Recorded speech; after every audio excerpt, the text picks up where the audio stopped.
Hello aspirants and welcome back to our YouTube channel hub for civil services. तो aspirants, जैसा कि आप जानते हो कि हम बहुत दिन बाद एक बार वापस से मिल रहे हैं और अब जो हमारा इंपॉर्टेंट टॉपिक होने वाला है, जो हम कवर करने वाले हैं इस वीडियो में, वो होने वाला है कि इंपॉर्टेंट जो भी बायोलॉजी के फैक्ट्स हैं स्टैटिक पोर्शन में यूपी पीसीएस और बीपीएससी में बायो का कितना कंटेंट होता है, ये मुझे आपको बताने की जरूरत नहीं है। तो यहाँ पे जो बायो का एक तरीके से आप बोल सकते हो कि हमारे लिए काफी क्रुशियल हो जाता है। अगर आप कोई भी पेपर यूपी पीसीएस और बीपीएससी का निकाल के देखोगे तो उसमें बायो से जो है एक इम्पॉर्टेंट है ना आपको पोर्शन देखने को मिलता है, जहाँ पे बायो के अलग अलग चैप्टर से बहुत अच्छे अच्छे क्वेश्चन बन जाते हैं और आपको वो पोर्शन है ना किसी भी हालत में एक तरीके से छोड़ के जाने की जरूरत नहीं है। ठीक है।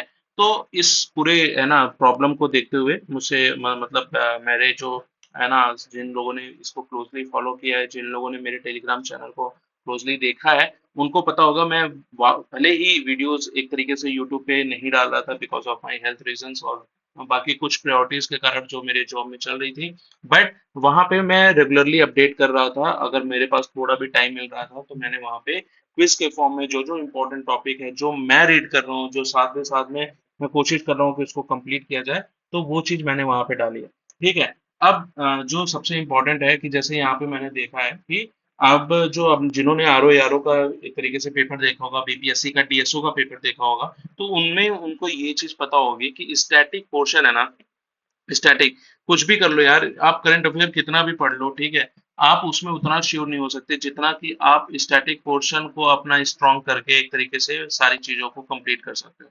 तो यहाँ पे स्टैटिक पोर्शन का क्या रोल है, ठीक है, ये मुझे किसी से बोलने की जरूरत नहीं है। आप जैसे समझो यहाँ पे जो मैंने डाला है कि सबसे स्टैटिक पोर्शन में भी सबसे इंपॉर्टेंट क्या है, तो स्टैटिक पोर्शन में जैसे मॉडर्न हिस्ट्री है, बायोलॉजी है, पॉलिटी है, ठीक है, ज्योग्राफी है, ये कुछ कुछ पोर्शन है ना, इसको तो भाई आपको एक तरीके से इसमें जितना आप क्विज लगा सको, जितना आप इसमें पीवाईक्यू लगा सको, ठीक है, आपको इन सब में मतलब बहुत अच्छे से अवार्ड मिल जाएगा। अगर आप देखो कि अगर आप करंट अफेयर का 30 से 40 क्वेश्चन आप सोचते होगे कि ये क्वेश्चन आता है ना, बट क्या ये पोर्शन जो है एक तरीके से आपका कट ऑफ को एक तरीके से रेस करता है क्या? क्या ये पोर्शन आपको कट ऑफ को रेस करता है? ये थोड़ा सा आपको सोचना होगा कि जब आप कंपटीशन में बैठ रहे हो, है ना, तो उस कंपटीशन को एक्चुअली में compete करने में किसका सबसे ज्यादा रोल है, ठीक है। तो ये सारी कुछ चीजों पे मतलब मैंने भी थॉट दिया एंड आई होप कि मतलब आप भी इस चीज को फोकस करो। ठीक है। तो यहाँ पे कुछ चीजें हैं जो मैं थोड़ा सा डिस्कस करना चाहूंगा स्टैटिक पोर्शन के बारे में। तो सबसे पहले जो एक इम्पोर्टेंट है, जो मेरे लिए भी एक तरीके से काफी इम्पोर्टेंट रहा, कि जैसे मैंने जो करंट अफेयर्स पे जितने भी वीडियोस बनाए हैं, ठीक है, जब आर ओ का पेपर आया तो उसमें जो करंट अफेयर था, ठीक है, वो 2024 के पोर्शन से ज्यादा था। 2025 में बहुत ही कम करंट अफेयर्स हमें देखने को मिले। डीएसओ के पेपर में अगर आप देखोगे तो वहां पे बायो का, ठीक है, वहां पे पॉलिटी का, वहां पे ज्योग्राफी का अच्छा खासा पोर्शन था। तो अगर आप ये समझो कि अगर मैं बोलूँ कि कट ऑफ, ठीक है, क्या वो करंट अफेयर डिसाइड करता है? ऑब्वियसली करंट अफेयर डिसाइड करता है एक बेसिक लेवल का, और एक मिनिमम अटेम्प्ट होना चाहिए जहां पे आप करंट अफेयर को एक तरीके से compete करोगे। लेकिन जो स्टैटिक पोर्शन होता है ना, यहाँ पे अगर आप किसी भी तरीके से समझौता करते हो, किसी भी तरीके से स्टैटिक पोर्शन में आपकी चीजें गलत होती हैं, ठीक है, तो आप समझ लो उसका खामियाजा ना आप पूरे एक तरीके से कंपटीशन में झेलोगे। ठीक है, वहां पे चीजें आपके आपके मुताबिक नहीं होंगी। ठीक है, स्टैटिक पोर्शन का इतना इम्पोर्टेंट रोल है कि अगर आप इजी क्वेश्चंस में, ठीक है, इजी क्वेश्चंस में आप एक तरीके से सिली मिस्टेक्स करते हो तो आप समझ लो कि वो एक तरीके से डिजास्टरस है। ठीक है। तो इन सब चीजों को थोड़ा सा ध्यान में देखते हुए मैंने कुछ कुछ इंपॉर्टेंट सेक्शंस हैं, जैसे कि पॉलिटी हुआ, जैसे कि बायोलॉजी हुआ, ठीक है, और जैसे आपका ये ज्योग्राफी का, फिजिकल ज्योग्राफी का पेपर हुआ, ठीक है, तो यहाँ से हमें ना कुछ चीजों को एक तरीके से बहुत ही फुल प्रूफ करना होगा। और अब ये जो जो मैंने अभी ये बायोलॉजी का जो कंटेंट यहाँ पे मैं कंपाइल कर रहा हूँ, जो मैं बायोलॉजी को एक तरीके से बहुत अच्छे से मैं यहाँ पे कंप्लीट करने वाला हूँ। ठीक है। और मैंने यहाँ पे कुछ कुछ क्वेश्चंस भी, जैसे आप ये देखोगे यहाँ पे कुछ क्वेश्चंस में मैंने कुछ कुछ क्वेश्चंस भी बनाए हैं। ठीक है। तो ये सब इंपॉर्टेंट हो जाता है और इसको ही एक तरीके से टारगेट करने के लिए ये वीडियो है। ठीक है। तो without any delay I will start, है ना। और ये जो लोग भी बायोलॉजी का एक तरीके से टारगेट कर रहे हैं कि उनको बायोलॉजी से रिलेटेड चीजों को बहुत ही स्ट्रॉन्ग करना है, थोड़े से इंजीनियरिंग फील्ड के लोगों को बायोलॉजी में प्रॉब्लम आती है, मुझे भी आती है। ठीक है। तो मैंने यहाँ पे जो जो इम्पोर्टेंट देखो, जो जो इम्पोर्टेंट है ना पीवाईक्यूज में आया हुआ चीज है, या फिर जो किसी तरीके से आप बोल लो कि पिछले साल, है ना, अगर वो कहीं पे किसी दूसरे एग्जाम में आया है या फिर एक तरीके से एनसीईआरटी में कहीं पे मेंशन है, तो उसको मैंने एक तरीके से यहाँ पे कंपाइल किया है। ठीक है, यहाँ पे आपको देखो जो जो क्या क्या इंपॉर्टेंट चीजें मिल रही हैं। ठीक है, तो इस वीडियो में आप देखोगे जो बायोलॉजी का पोर्शन है, ठीक है, उसमें फिर आप बोलो तो ह्यूमन, एक तरीके से ह्यूमन, है ना, ह्यूमन ह्यूमन के एंगल से, प्लांट के एंगल से, ठीक है, एनिमल के एंगल से, ठीक है, ये जो क्लासिफिकेशन होता है ना, उसमें जो जो इम्पोर्टेंट है, जैसे इसमें आपका आपको बोल लो तो, है ना, ब्लड हो गया, फिर आपका सेल हो गया, ठीक है, उसके बाद आप एक तरीके से हार्मोन्स के ऊपर क्वेश्चंस देख देख लेते हो, ठीक है, न्यूट्रिएंट्स, विटामिन्स, इन सब के ऊपर आपको क्वेश्चंस मिल जाता है। ठीक है, इसके अलावा आपको क्वेश्चंस मिलता है एक तरीके से विटामिन्स पे मिलता है, न्यूट्रिएंट्स पे मिलता है, और जो पार्ट्स ऑफ बॉडी है, ठीक है, बहुत सारे बॉडी पार्ट्स हैं, ठीक है, पार्ट्स ऑफ बॉडी पे एक तरीके से आपको क्वेश्चन मिलेगा। अगर आपने देखा होगा तो आपको यहाँ पे स्केलेटन से क्वेश्चन मिल जाता है, ठीक है, स्केलेटन से क्वेश्चन मिल जाता है ना, इंडोक्राइन और एक्सोक्राइन ग्लैंड से क्वेश्चन मिल जाता है। ठीक है, तो ये सारे जो पोर्शंस हैं, है ना, हार्मोन से रिलेटेड पोर्शन है, ब्लड से रिलेटेड पोर्शन है, ठीक है, डिजीज और न्यूट्रिएंट से रिलेटेड क्वेश्चंस है, तो न्यूट्रिएंट जैसे बहुत ही इंपॉर्टेंट होता है, ठीक है, डिजीज बहुत ही इंपॉर्टेंट होता है। तो यहाँ से जो भी क्वेश्चंस बन रहे हैं, ठीक है, उसको हम एक तरीके से टारगेट करने की कोशिश करेंगे। और ये चीज हमने यहाँ पे मेंशन भी किया है। मुझे अगर आपको दिखाना हो तो यहाँ पे देखो, ये जैसे विटामिन में हमने, है ना, एक तरीके से क्या क्या विटामिन है, फिर उसका साइंटिफिक नेम है, इस पे क्वेश्चन आता है। तो ये सारी चीजों को हम एक तरीके से रिवाइज करेंगे, और यहाँ पे हाईलाइट करने की भी कोशिश करूंगा कि क्या चीज अब आपको एक तरीके से बहुत ही, है ना, आप बोल सकते हो कि आपको उसमें पढ़ने की ज़रूरत है। तो ये चीज़ें हैं जो आपको मिस नहीं करनी है, ठीक है? और आपको इस तरीके से पढ़ाई करनी है कि ये सारी चीज़ें अगर आपके सामने आएँ, तो एक तरीके से मिस ना हो, ठीक है? तो सबसे पहले आते हैं, तो यहाँ पे देखो मैं एक बार आपको गो थ्रू कर दूँ कि क्या चीज़ आपको पढ़नी है, उसको मैं यहाँ पे हाइलाइट कर रहा हूँ, ठीक है? ताकि आप जो है ना, जभी भी आप अभी आप जो भी रिवीज़न करेंगे, जो भी चीज़ें करेंगे, आपको उसमें इन सारे टॉपिक्स को एक तरीके से ध्यान में रखना है, ठीक है? तो जैसे देखो, यहाँ पे मैंने कुछ कुछ सेक्शन में बांटा है, ठीक है? तो यहाँ पे सेल एक इंपॉर्टेंट कंपोनेंट है, ठीक है, सेल हो गया, राइबोसोम हो गया, क्लोरोप्लास्ट हो गया, ठीक है, सेल के ऊपर में हम एक तरीके से सेल वॉल और इन सब पे हम क्वेश्चंस देखते हैं, है ना। आप अगर देखोगे तो उसमें लाइसोसोम्स, है ना, फिर आपका माइटोकॉन्ड्रिया, फिर एक तरीके से ल्यूकोप्लास्ट, है ना, क्लोरोप्लास्ट, ये सब क्या चीजें होती हैं, इसके ऊपर आपको क्वेश्चन मिलता है। फिर एंड एंडोप्लाज्मिक रेटिकुलम क्या होता है, इन सब के ऊपर आपको क्वेश्चन मिलता है। तो उससे रिलेटेड यहाँ पे फैक्ट है। उसके अलावा आपको वैक्यूल्स, ठीक है, उसके अलावा जो जो इंपॉर्टेंट, है ना, DNA component, nucleus component, cell के जितने भी कंपोनेंट्स हैं, ठीक है, उसके ऊपर होता है। फिर डीएनए कहाँ कहाँ फाउंड होता है, ठीक है, तो इन सब तरीके के क्वेश्चंस यहाँ पे मिले हैं। ये क्वेश्चंस पे जो भी यहाँ पे चीजें रखी हुई हैं, इसको आप एक तरीके से देखे जाओगे। तो सेल एक सबसे बड़ा इंपॉर्टेंट कंपोनेंट होता है। तो सबसे पहला पोर्शन यहाँ पे जो है वो क्या है, सेल, और सेल के जो कंपोनेंट्स हैं, ठीक है, उस पे किस तरीके से क्वेश्चन आया है, वो आपके लिए काफी इंपॉर्टेंट हो जाता है, ठीक है। तो cell, cell components, DNA, RNA, ठीक है, फिर जीनोम क्या होता है, फिर आपका जीन क्या होता है, डीएनए किस तरीके से डिफरेंट है, डीएनए कहाँ कहाँ फाइंड होता है, माइटोकॉन्ड्रिया, क्लोरोप्लास्ट। अब यहाँ पे देखो, ये सबसे यहाँ पे गौर करने वाली ये चीज है कि अगर आपके पास ये चीज दे दी जाए, ठीक है, कल को ये एग्जाम में आ जाता है, ठीक है, कि क्लोरोप्लास्ट में क्या डीएनए मिलता है, ठीक है, न्यूक्लियस आपको पता है, माइटोकॉन्ड्रिया आपको पता है, जो लोग एक तरीके से जानते हैं तो उनको ये पता होता है कि न्यूक्लियस में डीएनए मिलता है, माइटोकॉन्ड्रिया में जो डीएनए होता है वो एक तरीके से mother to mother pass on होता है। लेकिन अगर उसमें 3 ऑप्शन दिए और वहां पे इस तरीके से क्वेश्चन बनाया कि DNA is a found in nucleus, mitochondria, chloroplast, ठीक है, एंड उसमें ऑप्शन दे कि there is only one correct, one two correct, one two three correct, and none of these are correct, ठीक है। तो नन ऑफ दीज नहीं मतलब ऑल ऑफ ओनली टू और करेक्ट, तो आप न्यूक्लियस और माइटोकॉन्ड्रिया पे मार के आ जाओगे, मे बी क्लोरोप्लास्ट आपसे ये मिस हो सकता है। तो यहाँ पे प्लांट कंपोनेंट का ये एक तरीके से प्लांट सेल का एक तरीके से कंपोनेंट है। बट आपको वहां पे देखना है कि क्वेश्चन में किस तरीके से दिया है, whether it is talking about the animal thing, और इसमें प्लांट का भी एक तरीके से बोला हुआ है। तो डीएनए जो प्लांट सेल में है वहां पे क्लोरोप्लास्ट में आपको देखने को मिल जाता है, ठीक है।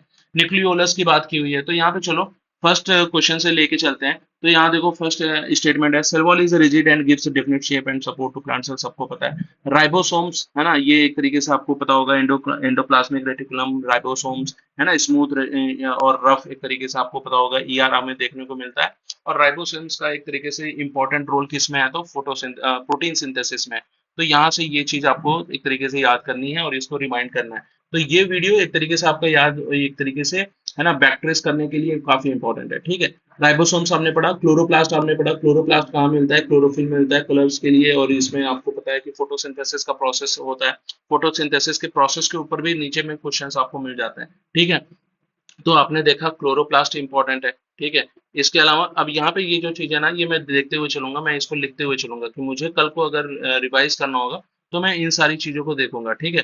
तो फोटोसिंथेसिस, फोटोसिंथेसिस आपको पता है ये एक एंडोथर्मिक प्रोसेस है। यहीं के यहीं आप इसको एक तरीके से है ना, आप इसको रिमाइंड कर लो, आप इसको एक तरीके से वापस अपने मेमोरी में लेके आओ कि एंडोथर्मिक प्रोसेस है, यहाँ पे हीट जाती है अंदर, ठीक है। और एक तरीके से पानी और एक तरीके से ऑक्सीजन आपको देखने को मिलता है, ग्लूकोज देखने को मिलता है। ग्लूकोज जो एनर्जी निकलती है, ठीक है, वो किस फॉर्म में होती है, तो आपको पता है वो एटीपी के फॉर्म में होती है, ठीक है। तो आपको ये पता है कार्बन डाइऑक्साइड प्लस है ना H2O प्लस हीट जो है, ये एक तरीके से आपका रिएक्शन करके C6H12O6, ठीक है, प्लस O2, ये एक तरीके से यहाँ पे ऑक्सीजन यहाँ से रिलीज होती है। ये एक तरीके से फोटोसिंथेसिस का प्रोसेस है, हीट यहाँ पे एब्जॉर्ब हो रही थी, ये एंडोथर्मिक रिएक्शन होता है, ठीक है। इतनी चीजें आपको ये पता हो जानी चाहिए।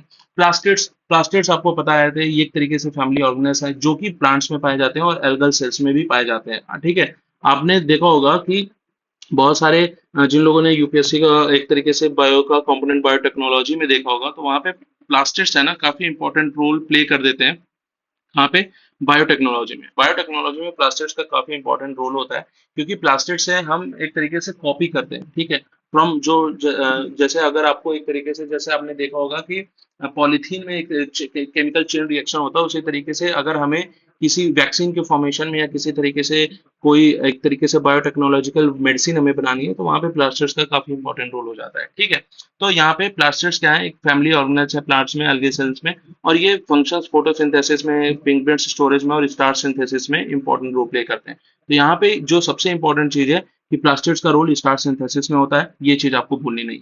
ल्यूकोप्लास्ट, ठीक है, यहाँ पे ल्यूकोप्लास्ट से सबसे पहले जो चीज आएगी, जो बार बार क्वेश्चंस में पूछा जाता है एग्जाम्स में, वो ये है कि ल्यूकोप्लास्ट जो है, ये क्या होते हैं, ये कलरलेस होते हैं, ठीक है। तो सबसे पहली चीज जो आएगी, कलरलेस के ऊपर कोई क्वेश्चन आएगा, ल्यूकोप्लास्ट वहां पे ऑप्शन होगा, आप इसको क्लिक करके आओगे। क्लोरोप्लास्ट में जैसे मैंने बताया, क्रोमोप्लास्ट, क्रोमोप्लास्ट एक तरीके से यहाँ पे आपको किस चीज में देखने को मिलता है, तो क्रोमोप्लास्ट आपको देखने को मिलेगा कहाँ पे, तो क्रोमोप्लास्ट आपको कलर से रिलेटेड चीजों को देखने में आपके लिए हेल्पफुल होता है। तो क्रोमोप्लास्ट आप एक तरीके से याद रखोगे, तो क्रोमोप्लास्ट कहाँ से है, तो कलर से रिलेटेड है। तो आपको एक चीज याद होनी चाहिए कि ल्यूकोप्लास्ट एक तरीके से कलरलेस है, क्रोमोप्लास्ट एक तरीके से कलर को प्रोवाइड करने में हेल्पफुल होता है, ठीक है। यहाँ पे ये दिया हुआ है, एक एक सेंटेंस यहाँ पे किसी एग्जाम में आया हुआ है या फिर वो एनसीईआरटी की लाइन है, आपको भूलनी नहीं है, ठीक है। वैक्यूल्स, मेन फंक्शन वैक्यूल्स का क्या है, स्टोरेज, और ये टर्जिडिटी को एक तरीके से मेंटेन करते हैं, बहुत इंपॉर्टेंट रोल है, ठीक है। ये जो वैक्यूल्स है, ठीक है, ये टर्जिडिटी को एक तरीके से मेंटेन करते हैं। मेरे लिए सबसे इंपॉर्टेंट कंपोनेंट इस पोर्शन में क्या है, तो वैक्यूल्स जो होते हैं, ये एक तरीके से मेंटेन करते हैं किसको, तो ये मेंटेन करते हैं टर्जिडिटी को। ये क्वेश्चन डायरेक्टली आया हुआ है, ठीक है, किसी एग्जाम में, और यहाँ से आपको अगर वैक्यूल्स का एक इंपॉर्टेंट फंक्शन आपको याद रखना है, तो ये क्या है, ये एक तरीके से स्टोरेज बैग्स हैं, और ये क्या करते हैं, ये टर्जिडिटी को एक तरीके से मेंटेन करते हैं। डीएनए मैंने बता दिया। फिर नेक्स्ट आते हैं, nucleus is a dark structure inside the nucleus and inside the nucleus and makes ribosomal, ठीक है, आरएनए एंड वो, ठीक है। तो आरएनए क्या होता है, आरएनए आपको पता है राइबोस न्यूक्लिक एसिड होता है, राइबोस यहाँ पे इंपॉर्टेंट वो इंपॉर्टेंट रोल प्ले करते हैं। राइबोस कहाँ पे मिलते हैं, न्यूक्लियोलस में मिलते हैं, ठीक है। जाइलम एंड फ्लोएम पे बहुत क्वेश्चन आता है, यहाँ पे सिली मिस्टेक करने के बहुत ज्यादा चांसेस होते हैं। तो यहाँ पे ये प्लांट्स का एक तरीके से बोल सकते हो कि कंपोनेंट है, प्लांट सेल का कंपोनेंट है। तो जाइलम का क्या इंपॉर्टेंट रोल है, तो जाइलम देखो, जाइलम क्या करता है, ठीक है, अभी फ्लोएम और जाइलम, अब यहाँ पे आप इसको यहाँ से याद करो, यहाँ से याद करो कि भाई फ्लोएम में पीएच है, यहाँ पे पानी होगा क्या, नो, फ्लोएम में जो है पानी का यूज नहीं होता, xylem is for the transportation of the water, ठीक है। तो आपको ये याद रखना है कि जो वाटर है, ठीक है, वो वाटर है वो कौन प्रोवाइड करता है, वो जाइलम से एक तरीके से ट्रांसपोर्ट होता है। और पीएच जो फ्लोएम है वो एक तरीके से फूड, ठीक है, एक तरीके से सॉरी फूड, है ना, और न्यूट्रिएंट्स को एक तरीके से ट्रांसपोर्ट करने में हेल्प करता है। ठीक है, तो ये बहुत ही इंपॉर्टेंट इंफॉर्मेशन है। ये कई बार क्वेश्चंस आता है, xylem is primarily for transport of waters and minerals, है ना, and while the phloem transport the sugars and other organic compound for the photosynthesis. ये इंपॉर्टेंट है। ठीक है, नेक्स्ट आते हैं इसी में पेरेन्केमा, कोलेनकीमा, ठीक है, ये एक तरीके से जो है प्लांट सेल से रिलेटेड है। तो आपको बस ये याद रखना है कि जो परमानेंट टिश्यूज होते हैं, ठीक है, उसमें पेरेन्कीमा, कोलेनकीमा, ये तीन चार इंपॉर्टेंट टर्म्स हैं। एक कोई और कुछ है, ठीक है, यहाँ पे शायद मेंशन नहीं है। हाँ, ये है स्क्लेरेनकीमा। ठीक है, तो ये क्या है, पेरेन्कीमा क्या है, कोलेनकीमा क्या है, ठीक है, स्क्लेरेनकीमा क्या है। तो इस पे देखो क्वेश्चंस क्या है।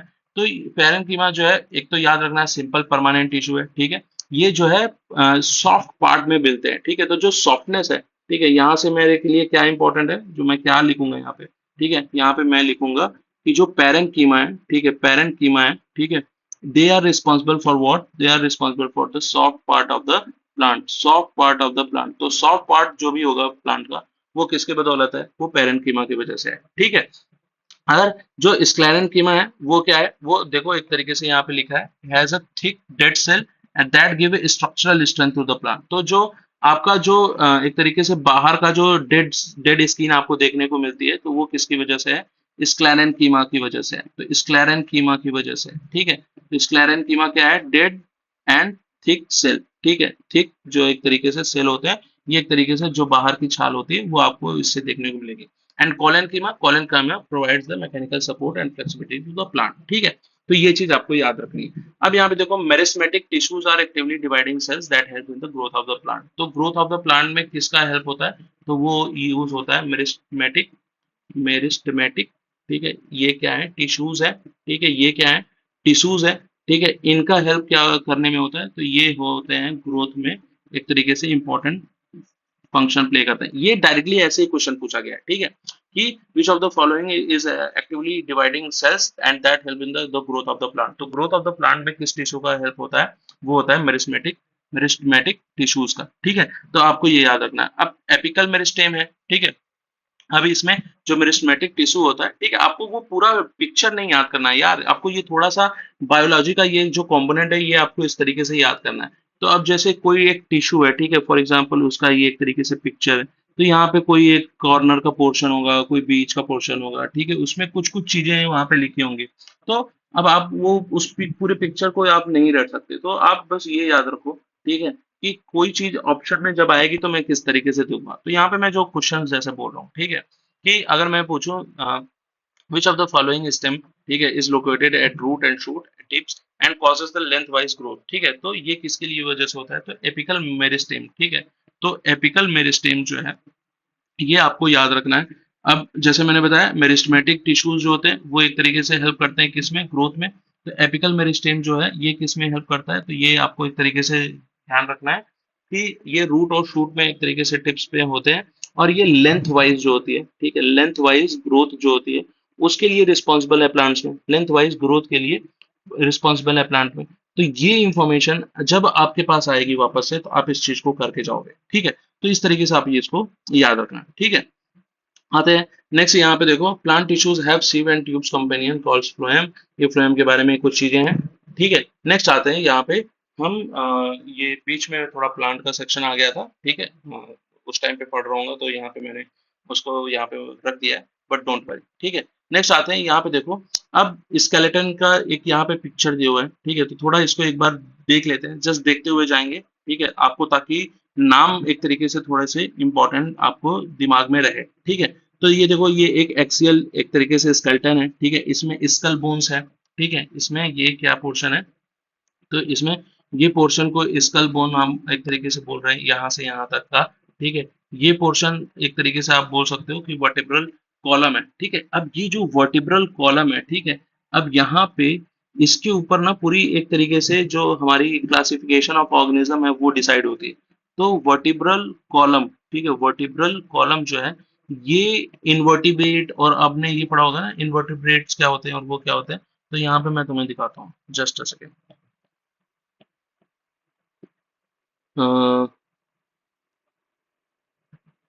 जस्ट अ सेकेंड, ये देखो, ये देखो, ये जो है ना, ये एक तरीके से बोल लो कि जब भी कोई एक जो छोटा सा छोटा स्पीसीज जब एक तरीके से बड़ा होता है, तो उसमें जो कुछ चेंजेस आते हैं, उसमें ना एक इम्पॉर्टेंट चेंज ये होता है, ये जो प्रेजेंस है ये, ठीक है, ये जो मैं पिंक लाइन से एक तरीके से हाईलाइट किया मैंने, ठीक है, ये क्या है, ये एक तरीके से बोल सकते हैं ये नोटोकॉर्ड कहा जाता है, ठीक है। ये आपने अगर हमारे ग्रुप में क्वेश्चंस देखे होंगे तो आपको वहां पे ये क्वेश्चंस भी देखने को मिला होगा। तो ये जो नोटोकॉर्ड है ना, they are very essential, what these notochords do, ये जो है ना, ये एक तरीके से बाद में एक तरीके से ग्रो करके, ठीक है, हमारे वर्टिब्रल कॉलम के फॉर्म में एक तरीके से, है ना, एक तरीके से अपने शरीर में या हमारे शरीर में एक तरीके से इनको हम देखते हैं। और इन्हीं के बेसिस पे इन्वर्टिब्रेट और नॉन इन्वर्टिब्रेट जो एक तरीके से स्पेसीज है, ठीक है, उनका नाम कोडाटा और नॉन कोडाटा होता है, ठीक है, उनको एक तरीके से हम क्लासिफाई करते हैं, ठीक है। तो यहाँ पे वर्टिब्रल कॉलम आया तो मैंने सोचा इसको एक तरीके से आपको बताया जाए, ठीक है। अब ये है ना वर्टिब्रे, ये है ना वर्टिब्रे, तो ये जो चीज है, ये चीज जो है, ये एक्सियल से लेके यहाँ तक, ठीक है, ये किसका, इसका ग्रो किससे होता है, इसका ग्रो इसी से होता है, ठीक है, इसका ग्रोथ होता है फ्रॉम द नोटोकॉर्ड, ठीक है। तो यहाँ पे कुछ कुछ स्कल बोन्स है, एक बार जस्ट इनको देख लो, फ्रंटल, पेरिएटियल, टेम्पोरल, ठीक है, स्फेनॉइड, एथमोनॉइड, ठीक है, नेसल, लैक्रिमल, वोमर, ठीक है। फिर ये नेसल आपको पता ही होता है, लैक्रिमल आपको पता ही होता है, ठीक है, जस्ट एकदम आंख के नीचे जो लाइन होती है। फिर जाइगोमैटिक, ठीक है, मैक्सिले आप एक तरीके से जो जॉ के ऊपर में जो नाक है और उसके बीच में आपका होता है, ठीक है। मैंडिबल काफी इंपॉर्टेंट हो जाता है, ठीक है, मैंडिबल के ऊपर आपको क्वेश्चन देखने को मिल जाता है, ठीक है, ये जॉ के जस्ट नीचे का पार्ट है, ठीक है, तो जो ठुड्डी होती है ना, ठुड्डी, ठीक है, उसको आप एक तरीके से किससे जानते हो, तो वो मैंडिबल है, ठीक है। इसके अलावा आप देखो, ये जो वर्टिब्रल कॉलम है वो किस पोर्शन को बोल रहे हैं, जो हमारे पीछे रीढ़ की हड्डी जा रही है ना, ये पोर्शन जो मैं हाईलाइट कर रहा हूँ, ठीक है, ये चीज, तो ये वर्टिब्रल कॉलम है। ये जो आगे का चीज है उसको क्या बोलते हैं, तो भाई वो थोरोसिस है, ठीक है, थोराकिक क्या है, तो ये रिबकेज है, ठीक है, थोराकिक क्या है, ये रिबकेज है, ठीक है। अब यहाँ पे ये एक छोटा सा चीज है जो आपको याद रखना है, ठीक है। अब यहाँ पे हम आते हैं, थोड़ा जो जो इंपॉर्टेंट कंपोनेंट है उसको थोड़ा सा देखते हुए चलते हैं, ठीक है। वर्टिब्रे क्या होता है, वर्टिब्रल कॉलम क्या होता है, ठीक है, ये आपको पता है, ठीक है। अगर वहां पे क्वेश्चन पेपर में दे दे थोराकिक क्या है, अब आपको इमेज ही याद नहीं आ रही, तो वो इमेज यहाँ पे इंपॉर्टेंट है, ठीक है। मैंडिबल क्या है, तो आपको वो ठुड्डी याद आ जाएगी, ठीक है। नेसल क्या है वो आपको पता है, फ्रंटल क्या है वो आपको पता है, ठीक है, आपने एक बार फोटो देख ली। सैक्रम क्या है वो आपको एक बार फोटो देख ली तो आपको दिमाग में आ रहा है, ठीक है। तो इसलिए मैंने ये पिक्चर यहाँ पे रखी थी, ठीक है। अभी आपको क्या करना है, आपको बस लाइन बाय लाइन पढ़ना है, ठीक है। नेक्स्ट आते हैं, क्या लिखा हुआ है, cartilage, bone, blood and lymph are the example of connected tissue, ठीक है। बहुत अच्छे से याद रखना क्या लिखा हुआ है, कार्टिलेज, ठीक है, कार्टिलेज, ठीक है, कार्टिलेज, बोन, ठीक है, बोन भी क्या है, कनेक्टिव टिश्यू है, ब्लड क्या है, कनेक्टिव टिश्यू है, ठीक है, लिम्फ क्या है, कनेक्टिव टिश्यू है, ठीक है, लिम्फ क्या टिश्यू है, ठीक है। बट नर्व्स आर नॉट, ठीक है, नर्व्स आर नॉट, तो ये इंपॉर्टेंट है, ये क्वेश्चन के फॉर्म में डायरेक्टली दिया हुआ था, ठीक है। यहाँ पे दिया क्या है, nerves are not connective tissue but they do contain connective tissue as a protective layer. तो ये बहुत इंपॉर्टेंट एस्पेक्ट है, इसको क्वेश्चन घुमा के दे देगा, एनसीईआरटी की इन्हीं हिडन हिडन चीजों को, है ना, डायरेक्टली क्वेश्चन के फॉर्म में पूछा गया है। तो नर्व्स क्या है, नर्व्स भाई कनेक्टिव टिश्यू नहीं है, nerves are not connective tissue, ठीक है। नर्व्स जो है ये क्या कनेक्टिव टिश्यूज नहीं है, ठीक है।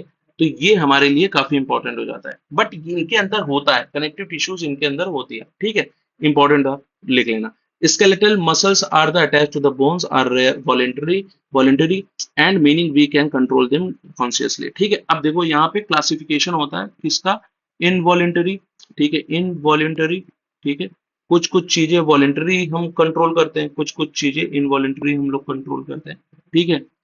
तो ये क्या है भाई, ठीक है, हार्ट है, कार्डियक मसल्स है, ठीक है, आप उसको क्या कंट्रोल कर सकते हो, नहीं कर सकते, वो इनवॉलेंटरी है, ठीक है, समझ में आ गया। जो चीज आप कंट्रोल कर सकते हो वो वॉलेंटरी है, जो चीज आप नहीं कंट्रोल कर सकते वो इनवॉलेंटरी है।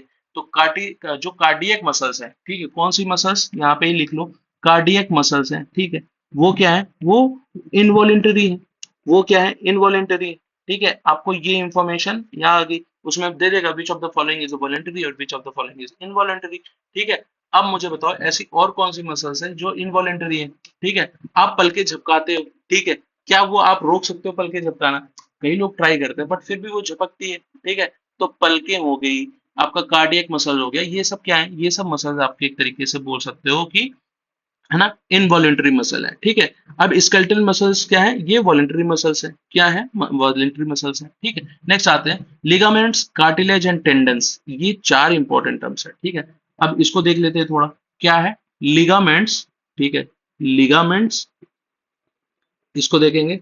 कार्टिलेज क्या है, इसको देखेंगे। ये रिवीजन हो रहा है, ये रिवीजन हो रहा है, मैं यहाँ पे आपको टॉपिक नहीं पढ़ा रहा हूँ, ये रिवीजन हो रहा है, ठीक है। तो अब इस पे क्वेश्चन आएगा, तो क्या क्वेश्चन आएगा, क्या हाई टॉपिक है जो मुझे भूलना नहीं है, जो मुझे गलत करके नहीं आना है, ठीक है। तो पहले तो ये जान लो, ये सारे क्या है, ये आपके कनेक्टिव टिश्यूज है, ठीक है। इसके अलावा क्या चीज इंपॉर्टेंट है कि जो लिगामेंट्स है, ये इस पे क्वेश्चन बनेगा कि ये कौन किसको किसको ज्वाइन करता है, ठीक है, कौन किसको किसको ज्वाइन करता है। तो यहाँ पे देखो, पढ़ो इसको पढ़ो, ठीक है। Ligaments join bone to bone, ठीक है, ligaments join bone to bone, ठीक है, ये किसको कर रहा है, बोन टू बोन, ठीक है ना। Tendons are connected to tissues that join the muscle to bone, tendon किसको कर रहा है, मसल टू बोन कर रहा है, ठीक है। अब देखो हमारा जो बॉडी है, ठीक है, उसमें बहुत सारी चीजें होंगी, अब ये मैं यहाँ से कर रहा हूँ, सब चीजें इंटरकनेक्टेड है, ठीक है। तो there are muscles which are joining muscle and bone, ठीक है, there are muscles which are joining bone to bone, ठीक है। उसके बीच में क्या है, कार्टिलेज भी है, ठीक है। और कार्टिलेज का क्या काम है, वो भी एक तरीके से कनेक्टिव टिश्यू है, ठीक है। तो आपको ऐसे याद करके चलना है कि फंक्शन क्या है एग्जैक्टली exactly, ठीक है। तो लिगामेंट्स जो है, ठीक है, एक बार में यहाँ पे थोड़ा सा एक बैटरी का वो है, मैं एक चीज आपको देखो यहाँ पे, जो अगर क्वेश्चन पूछता है कि which of the following is the, है ना, is the connective tissue and joins bone to bone, अब वहां पे चार एग्जांपल दे दिया, ठीक है। अब आपको एग्जांपल दे दिया है और आप वो सोच रहे हो कि एग्जैक्टली इसको किस तरीके से हम है ना यहाँ पे एक तरीके से बोल सकते हैं कि क्या भाई इसका क्या रोल है, ठीक है। तो लिगामेंट्स जैसे वहां पे क्वेश्चन दे दिया कि which of the following is the connective tissue and joins bone to bone, वहां पे आपको ये चीज बहुत दिमाग में आनी चाहिए कि बोन टू बोन में लिगामेंट्स है, ठीक है। टेंडन में क्या है, टेंडन में क्या है, तो टेंडन हम जानते हैं कि मसल्स टू बोन है, ठीक है। तो ये ना, ये दोनों इंफॉर्मेशन बहुत ही इंपॉर्टेंट होनी चाहिए, ठीक है। ये तीनों कनेक्टिव टिश्यू हैं, ये क्या करता है, ये बोन टू बोन करता है, ये क्या करता है, ये मसल टू बोन करता है, ठीक है। भाई कार्टिलेज क्या है, कार्टिलेज एक समझ लो एक बॉक्स है जिसमें लिक्विड भरा हुआ है, ठीक है, इसमें लिक्विड भरा हुआ है, ठीक है। और इसमें दो सॉलिड चीजें हैं लेकिन वो टकरा नहीं रही हैं। तो ये लिक्विड जो है ना, ये एक तरीके से केसिंग करता है इस दोनों के ऊपर में, और इसकी वजह से हम जो है देखते हैं कि दो चीजें जो है ये आपस में फ्रिक्शन नहीं करती। तो ये कहाँ पाया जाता है, तो यार इसका सबसे बड़ा एग्जाम्पल, जबरदस्त एग्जाम्पल क्या हो सकता है, इसका सबसे जबरदस्त एग्जाम्पल है हमारी नीज, ठीक है, हमारी नीज, हमारी नीज जो होती है, हमारी हड्डियां जो होती हैं, आर्थराइटिस की जो प्रॉब्लम बहुत सारे लोगों में देखते होंगे, क्यों है, क्योंकि वो कार्टिलेज के एक तरीके से धीरे धीरे हमारे कार्टिलेज जो है वो एक तरीके से खराब होते जाते हैं, तो ये लिक्विड फॉर्म में है भाई, ठीक है। तो सबसे इंपॉर्टेंट चीज है, कार्टिलेज क्या होते हैं, ये लिक्विड फॉर्म्स में होते हैं, और ये एक तरीके से बोन्स के बीच में जो ज्वाइंट होती है वहां पे ये प्रेजेंट होता है और उसको फ्रिक्शनलेस बनाने की कोशिश करते हैं, ठीक है। नेक्स्ट आते हैं, ये फिगर आप देख लो यहाँ पे, जैसे मैंने वो स्केलेटल का बनाया था इसी तरीके से यहाँ पे ये वर्टिब्रल कॉलम जो मैंने आपको एक तरीके से बताने की कोशिश की थी, ठीक है। नोटोकॉर्ड, नोटोकॉर्ड, ठीक है, ये चीज आपको याद रहना चाहिए। नोटोकॉर्ड जिसमें प्रेजेंट होता है वो वर्टिब्रे बना जाते हैं, जिनके अंदर एब्सेंट होता है वो वर्टिब्रे नहीं कहे जाते। नॉन कॉर्डाटा, कॉर्डाटा, इस तरीके से क्लासिफिकेशन है, हम अभी इसको नीचे एनसीएल क्लासिफिकेशन में एक तरीके से देखेंगे भी, ठीक है। तो यहाँ पे C1 C2 और ये सब बहुत सारी प्रॉब्लम्स इन सब की वजह से होती हैं। ये क्या है, थोरिक, थोरेइक, इसका क्या मतलब है भाई, यहाँ की जितनी चीजें हैं ये किससे जाके जुड़ रही होंगी, ये रिब केज से जाके जुड़ती हैं, ठीक है। तो थोरैकिक जो वर्टिब्रे हैं ये किससे जाती हैं, ये आपकी जुड़ती हैं किससे, ये आपकी जुड़ती है रिब केज से, ठीक है। सर्वाइकल ये किससे जुड़ती है, ये नेक, ठीक है, हैंड, शोल्डर, यहाँ से चीजें जुड़ती हैं, ठीक है। और जो ये लुम्बर वर्टिब्रे है ये कहाँ पे जुड़ती हैं, ये जाके जुड़ती है हमारे पैरों पे, ठीक है। तो यहाँ पे जिस तरीके से कभी कभी आपने देखा ना, पैरों की नसें चलना बंद हो जाता है, फिर वो बोलते हैं कि भाई ये तो नर्व्स के इश्यूज हैं, या फिर ये आपके सर्वाइकल वर्टिब्रल कॉलम से रिलेटेड इश्यूज हैं, बहुत हार्ड होता है इसका एक तरीके से वो, ठीक है। तो ये सारी चीजों आपको यहाँ पे एक तरीके से ध्यान में रखनी थी, ठीक है। नेक्स्ट आते हैं tissues that coordinates and controls body activities, उनको हम नर्वस टिश्यूज बोलते हैं, आपको पता है, मैंने बताया nervous tissues are not the connective tissues, ठीक है। Epithelial tissues, muscular tissues and connective tissues. Muscular tissues आपको बताया है। एपिथेलियल टिश्यूज कौन से होते हैं बताओगे आप? मस्कुलर टिश्यूज बीच में होते हैं। मस्कुलर टिश्यूज में हमने आपको एग्जाम्पल बताया, क्या बताया? कार्टिलेज, टेंडन और लिगामेंट, ठीक है। क्या बताया? तो कार्टिलेज, टेंडन और लिगामेंट, ठीक है। तो ये आपको पता है ये किसके हैं? मस्कुलर टिश्यूज के हैं, ठीक है। इसके अलावा मैंने क्या बताया? एपिथेलियल टिश्यूज हैं। एपिथेलियल टिश्यूज क्या करते हैं भाई? ठीक है। अभी यहाँ पे स्किन आपको पता है स्किन क्या होता है, ठीक है। तो ये क्या करते हैं, इनका क्या काम है? ये एक तरीके से यहाँ से हमारे स्वेट वगैरह हुआ, एक तरीके से एक्सक्रीशन हुआ, वो एक तरीके से ये करते हैं। फिर अंदर उसमें जम्स वगैरह नहीं जा सकते हैं, ठीक है। एक तरीके से प्रोटेक्टिव लेयर काम करते हैं, ठीक है। तो ये सब क्या है? ये सब इसका फंक्शन है, ठीक है। तो आपको ये चीज पता होना चाहिए। यहाँ पे हमें जो हेयर्स हैं, फर्स हैं, वो देखने को मिलती हैं, ठीक है। और कनेक्टिव टिश्यू बोन है ना, बोन, ब्लड, ठीक है। आपको पता है ना क्या क्या था एग्जाम्पल यहाँ पे हमने दिया था? क्या क्या एग्जाम्पल है? तो बोन है, ब्लड है, ठीक है। एंड क्या है? लिम्ब, लिम्ब है, ठीक है। लिम्फ है, कार्टिलेज है, बोन है, ब्लड है, ठीक है। ये सारी चीजें क्या है? कनेक्टिव टिश्यू में, ठीक है। टिश्यूज दैट कोऑर्डिनेट्स एक्टिविटीज, ये वो हो गया। Epithelial tissue, epithelium form the protective layer on both the internal and external, ठीक है। ये चीज मैं आपको बता ही रहा हूँ, ठीक है। Internal and external surface of the body, lining cavities forming glands, ठीक है। नेक्स्ट आते हैं ट्रांसपोर्ट। ये जो है ट्रांसपोर्ट करते हैं, किस चीजों को अलाउ करना है, किस चीज को नॉन अलाउ करना है, वो चीज इंपॉर्टेंट है, ठीक है। ये इंपॉर्टेंट है, स्क्वामस एपिथेलियल टिश्यू, ठीक है। इसको लिख लो यहाँ पे, इसको देखते हुए जाओ। जो एपिथेलियल टिश्यू है उसमें जो स्क्वामस, ठीक है, स्क्वामस एपिथेलियल टिश्यू है, ठीक है। ये इसका क्या फंक्शन है? इसका फंक्शन है कि ये थिन होता है, फ्लैट होता है और एक्सचेंज करता है ब्लड मटेरियल्स का ब्लड वेसल्स में, ठीक है। तो ये एक तरीके से ब्लड वेसल्स और उसके बीच में जो एक तरीके से ट्रांसपोर्टेशन है वो कहाँ पे हो रहा है? तो वो स्क्वेमस, एक तरीके से आप बोल सकते हो कि स्क्वेमस एपिथेलियल टिश्यूज के थ्रू, है ना, आपको देखने को मिलता है, ठीक है। तो what they do, they are the thin and flat allowing easy exchange of materials in the blood vessel, ठीक है। Columnar epithelium is the epithelial tissue that helps in the absorption in the intestine, ठीक है। इसको भी आप याद कर लेना। तो ये क्या है? अब जैसे मैंने बताया ना एपिथेलियल टिश्यूज, तो ये क्या होते हैं? ये एक तरीके से सरफेस है। तो अब जो हमारा इंटेस्टाइन है, ठीक है, लार्ज बोल लो या स्मॉल बोल लो, ठीक है, इसके बीच में जो है पूरा एकदम एक तरीके से आप बोल सकते हो कि हमारा इंटेस्टाइन देखने को मिलता है, ठीक है। इसको हम क्या बोलते हैं? इसको हम लार्ज बोलते हैं। इसको क्या बोलते हैं? इसको हम स्मॉल बोलते हैं। जो स्मॉल है वो बड़ा है, जो लार्ज है वो छोटा है, ठीक है। तो अब इसमें जो एक तरीके से जो ट्रांसपोर्टेशन हो रहा है, जो न्यूट्रिएंट्स है उसको कोई लेगा और कोई उसको हटाएगा, ठीक है। तो ये किसके थ्रू हो रहा है? तो यहाँ पे ये चीज लिखी हुई है, कॉलमनर, ठीक है। Columnar epithelium is the epithelium tissue that has the absorption in intestine. Intestine में क्या एब्जॉर्ब हो रही होगी? न्यूट्रिएंट ही तो एब्जॉर्ब हो रही होंगी, है ना। जो आपका जो एक तरीके से मल बोल लो, ठीक है, फीकल मटेरियल है, उसको एक तरीके से फीकल को बाहर करने से पहले उसमें से जो कंपोनेंट आपको चाहिए, ठीक है, उसको शरीर में एब्जॉर्ब करना होगा। तो उसके लिए कौन सा टिश्यू है? That is the columnar tissue, ठीक है। ये फंक्शन आपके पिक्चर दिमाग में क्लियर होनी चाहिए, तब आप इसको कर पाओगे। कॉलमनर को याद रखेंगे, स्क्वैमस को याद रखेंगे। ये दोनों टर्म आपके एग्जाम में वहां पे मेंशन होंगे, आपको भूलना नहीं है। Columnar is in intestine, squamous, ठीक है। आपको पता है कि इसमें आपका लाइनिंग है जो कि हेल्प करती है आपका ब्लड वेसल्स में, ठीक है, ब्लड वेसल्स में ट्रांसपोर्टेशन का। तो स्क्वामस, स्क्वामस, ठीक है। और क्या याद रखना है? कॉलमनर, ठीक है। तो ये दो चीज हम भूलेंगे नहीं, ठीक है। नेक्स्ट आते हैं, which molecular tissue is non steroidal involuntarily, या वॉलेंटरली और नॉन इन्वॉलेंटरी की मैंने बात करी थी, ठीक है। यहाँ पे बहुत सबसे इंपॉर्टेंट क्वेश्चन है कि इसमें से क्या है? which muscular tissue is non striated and involuntary। अब यहाँ पे ऑप्शन है skeletal muscle, smooth muscles, cardiac muscles and voluntary muscle. तो इनवॉलेंटरी बोल रहा है तो ये तो हट जाएगा पहले ही, ठीक है। अब यहाँ पे कार्डियक मसल है, इनवॉलेंटरी है, बिल्कुल है।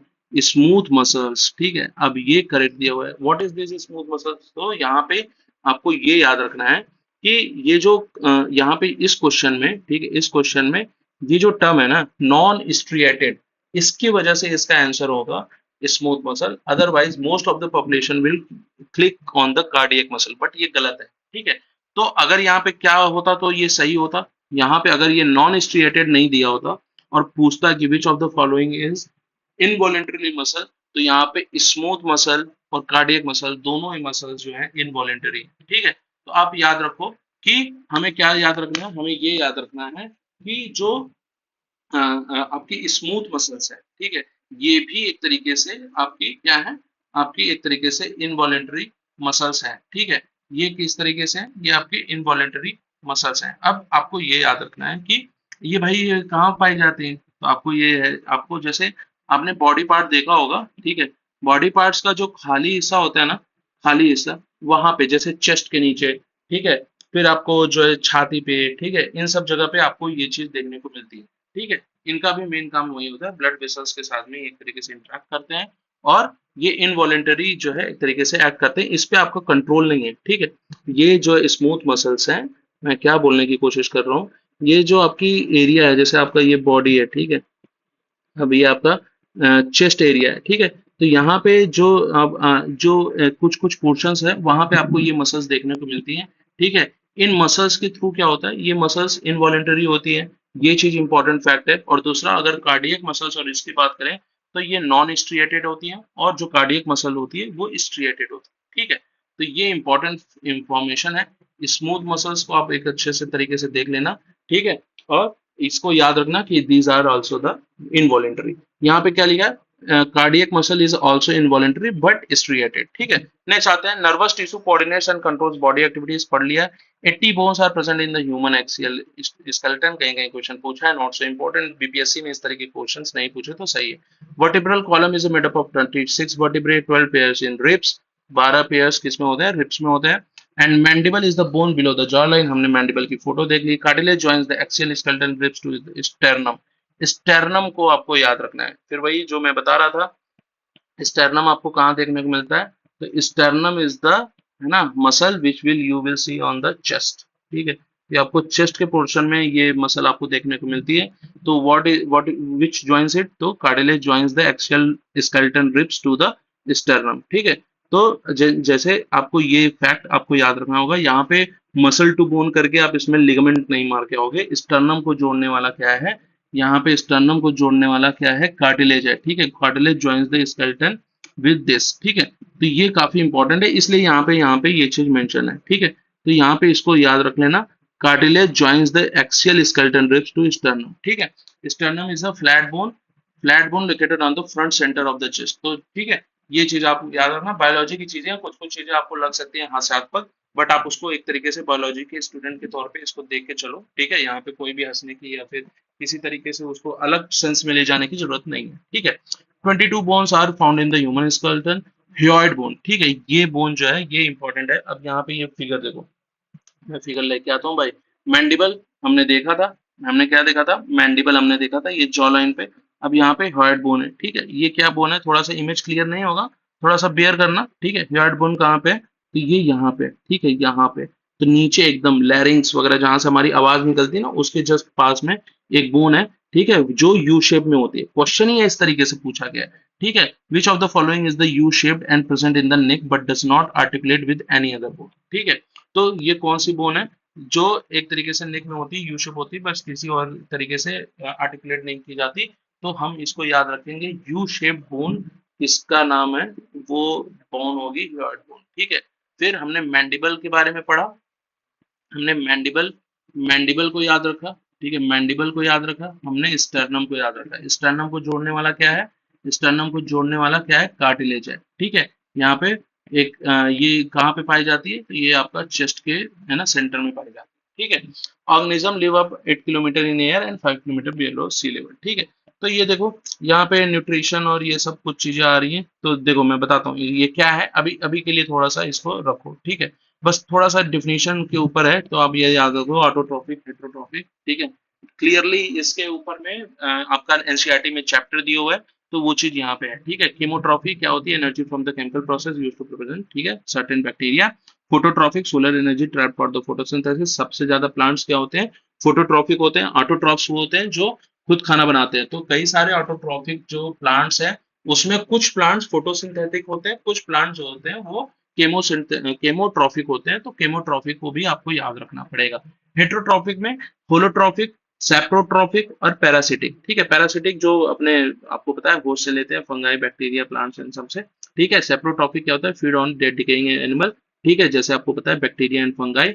होलोट्रॉफिक क्या होता है, ईट अदर ऑर्गेनिजम्स मोस्ट एनिमल्स, ठीक है। होलोट्रॉफिक, सेप्रोट्रॉफिक, ये डिफिनीशन अगर आ जाती है याद रखना। मुझे इस पूरे इसमें ये दो टर्म्स नहीं आते, ठीक है, ये दो टर्म्स अगर आते तो शायद मैं वहां पे फंसता। ये सीआरटी को रीड करते हुए मुझे जब अगर ये चीज दिख रही है तो भाई मैं इसको एक तरीके से यहीं पे लेके जाऊंगा, ठीक है, पढ़ के जाऊंगा, ठीक है। आते हैं, white blood cells is responsible for the immune platelets, है ना, and helps in a clotting haemoglobin, सबको पता है haemoglobin. O negative is the universal donor, ठीक है। ये अब यहाँ पे कुछ कुछ फैक्ट्स आपको बहुत अच्छे से पता होंगे, ठीक है, तो उसको थोड़ा सा स्पीड फास्ट करते हैं, ठीक है। यहाँ पे इन सब चीजों पे इतना टाइम देके कोई फायदा नहीं है, ठीक है, टाइम आपका भी क्रुशियल है, मेरा भी क्रुशियल है। तो ओ नेगेटिव क्या है, यूनिवर्सल डोनर है। यूनिवर्सल एक्सेप्टर क्या है, ए बी पॉजिटिव है, ठीक है, ए बी पॉजिटिव, ठीक है। इस तरीके से याद आपको रखना है।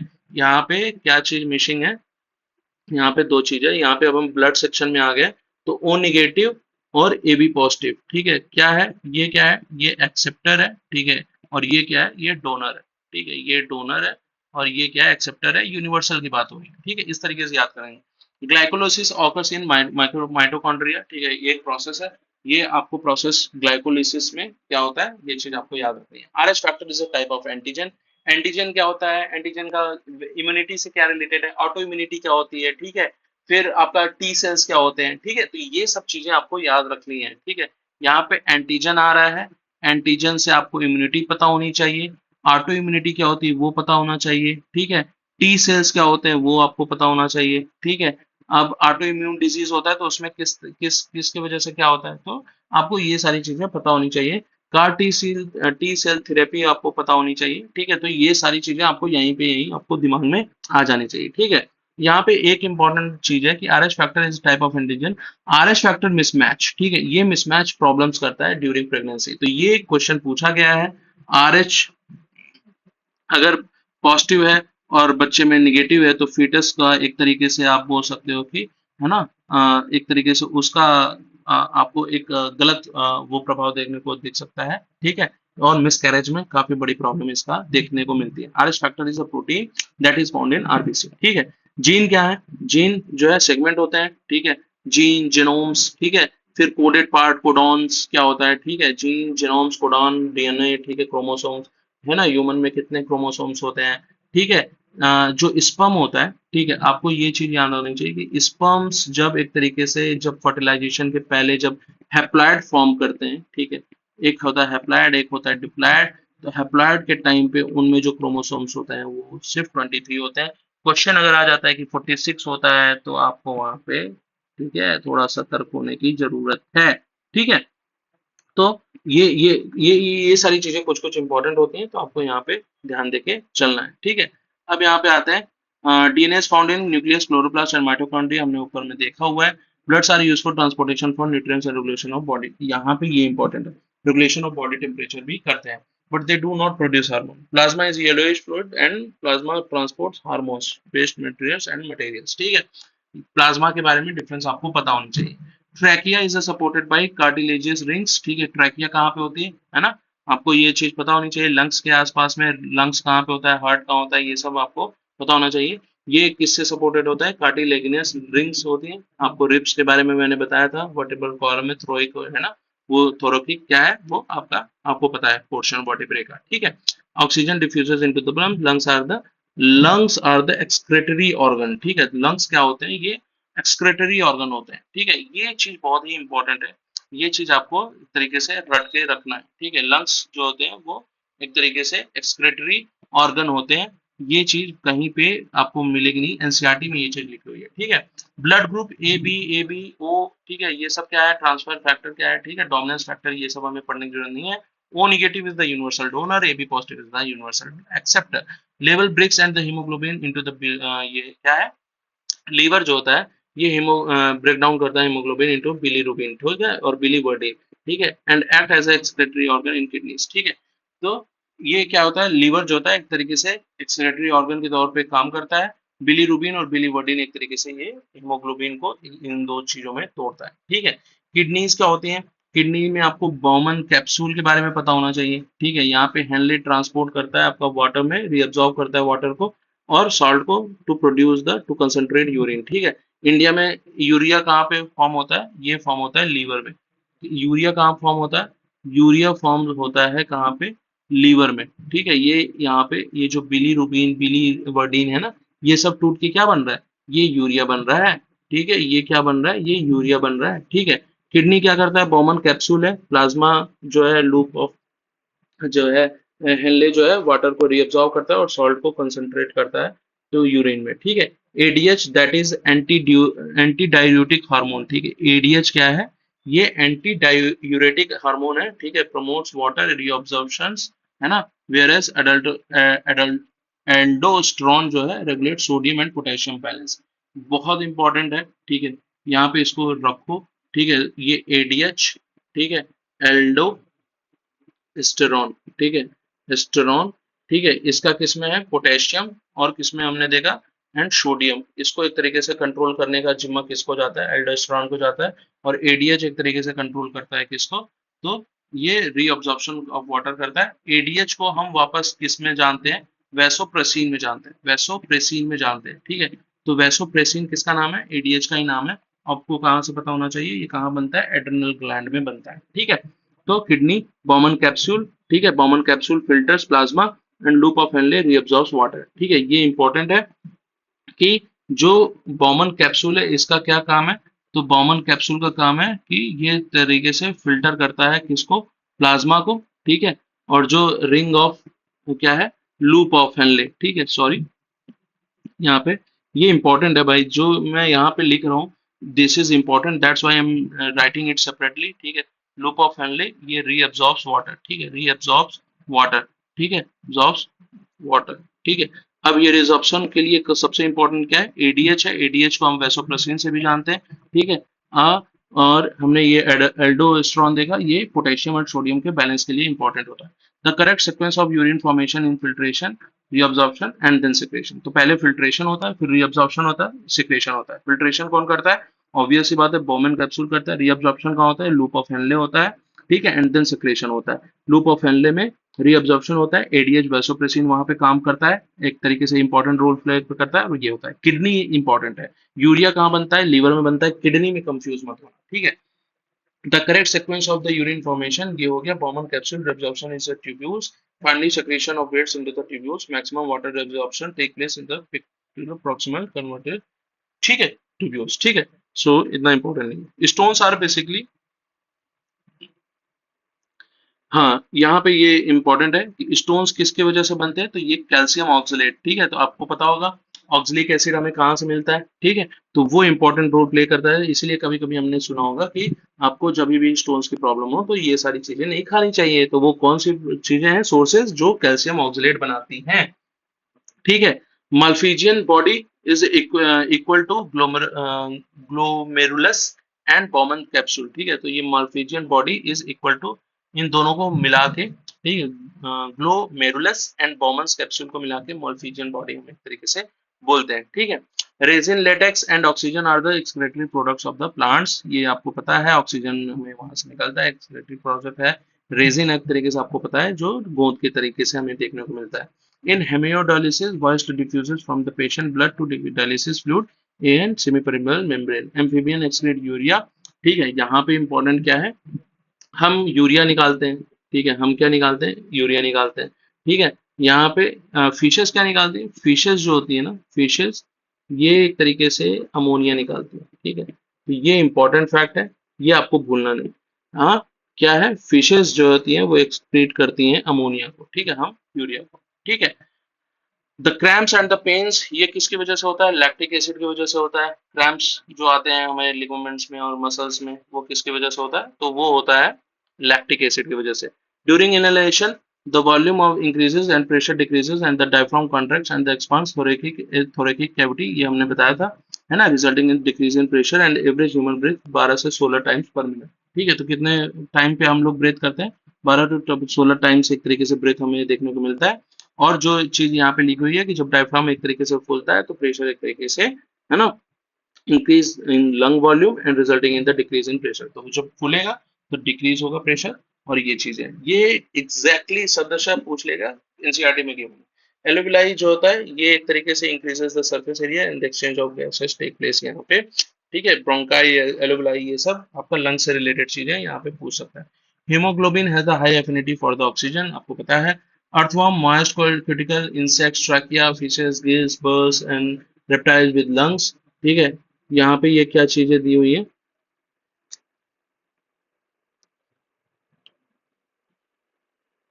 हाँ, तो ये क्या है? ये चीज कौन किससे एक तरीके से एक्सचेंज करता है, सांस लेता है, ठीक है। तो अर्थवर्म मॉइस्ट क्यूटिकल से, इंसेक्ट जो होते हैं वो ट्रैकिया से, फिशेस जो होते हैं वो गिल से, बर्ड्स एंड रेप्टाइल्स जो होते हैं वो लंग से, ठीक है। तो ये चीज यहाँ पे आपको पूछी जा सकती है, तो हम यहाँ पे देख लेते हैं। तो मॉइस्ट क्यूटिकल ऐसे ये मैच करने के लिए आ सकता है। ट्रैकिया, ट्रैकिया, गिल्स, ठीक है, गिल्स और लंग्स, ठीक है। तो ये चार चीजें हैं, ये हमको याद होनी चाहिए। अर्थवर्म, ठीक है, ट्रैकिया जो इंसेक्ट, ठीक है, गिल्स फिश, और ये हमारा जो हो गया है ना, birds and reptiles, birds and reptiles, ठीक है। तो ये चीज आपके लिए इंपॉर्टेंट हो जाती है, इसको आपको याद रखना है, ठीक है। These are the respiratory organs. फिर emphysema is the disease respiratory disorder in cigarette smoker, इनको क्या बोलते हैं? एम्फीसेमा डिजीज हम बोलते हैं। ये डिजीज उस डिजीज में नहीं आती, कभी कभी छूट जाती है, तो यहाँ पे मैंने इसको यहाँ पे मेंशन कर दिया था। जो सिगरेट पीने की वजह से होता है वो कौन सी डिजीज होती है? एम्फीसेमा डिजीज होती है, ठीक है। Blood group is determined based on the presence of antibodies in the blood plasma, ये हमने देखा था, एंटीजन हमने देखा था, आरएच फैक्टर वगैरह, तो ब्लड प्लाज्मा में एंटीबॉडीज के प्रेजेंस से ही ब्लड ग्रुप का पता चलता है, ठीक है, based on the presence and absence of the antigen in the RBC.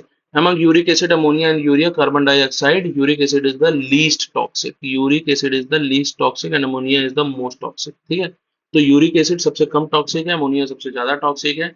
Lactic acid कहाँ पे होता है? जो हमें क्रैम्प्स आते हैं वो लैक्टिक एसिड की वजह से आता है। ह्यूमन कैल्शियम ऑक्सलेट होता है, वो किसके वजह से? उसके स्टोन्स बनते हैं, ठीक है। Human urine is usually acidic because of the presence of the hydrogen ions. Uraemia is the excess of urine in the blood, uraemia is the excess of urine in the blood, एक तरीके से बीमारी है। Water and small molecules such as glucose, urea and ions such as sodium enter the nephron, all these components cross the glomerular cells and enter the glomerular capsule of the nephron। तो nephron ये एक important option है, मैंने आपको बताया Malpighian body जो अभी हमने ऊपर में बात की थी, उसमें ग्लोमेरुलस एंड बोमन कैप्सूल को मिला के होता है। तो वहां पे इन सब चीजों का एक तरीके से क्या प्रोसेस होता है ना, वो यहाँ पे मेंशन है। Water and small molecule such as glucose, urea and ions such as sodium enter the nephron, all this component cross the glomerular glomerular cells and enter the glomerular capsule। ये Bowman capsule है यार, ये pronunciation बहुत ही फालतू है, ठीक है। तो ये नेफ्रॉन के अंदर में ये सारी काम हो रही, ठीक है, छोड़ दी। इतना अभी डिटेल में हमें डॉक्टर नहीं बनना है। The principal nitrogenous excretory compound in the human is synthesised in liver but eliminated mostly through the kidneys, ठीक है। तो ये चीज है, यहाँ तक एक तरीके से बॉडी पार्ट का जो है ना इंपॉर्टेंट सेल, इन सब का जो इंपॉर्टेंट फंक्शन था वो हमने एक तरीके से देखा। आई होप कि आपको ये थोड़ा सा सही लगा हो। इसके बाद जो होगा हम ये थोड़ा सा डिजीज और ये है ना विटामिन और है ना एनिमल क्लासिफिकेशन, इन सब चीज को देखेंगे, ठीक है। जो प्लांट्स से रिलेटेड होगा, और यहाँ पे फिर मैंने थोड़े से क्वेश्चंस रखे हैं, ये थोड़ा सा हम डिस्कस करेंगे। तो आई होप कि ये आपको थोड़ा सा सही लगा हो। रिवीजन करिए, बायो को एक इंपॉर्टेंट चैप्टर के तौर पे देखिए, जो जो चीजें यहाँ पे रिवाइज करी हैं, ठीक है, उसको अच्छे से देख के जाइएगा, ठीक है। फिर मिलते हैं है ना नेक्स्ट वीडियो में, तब तक के लिए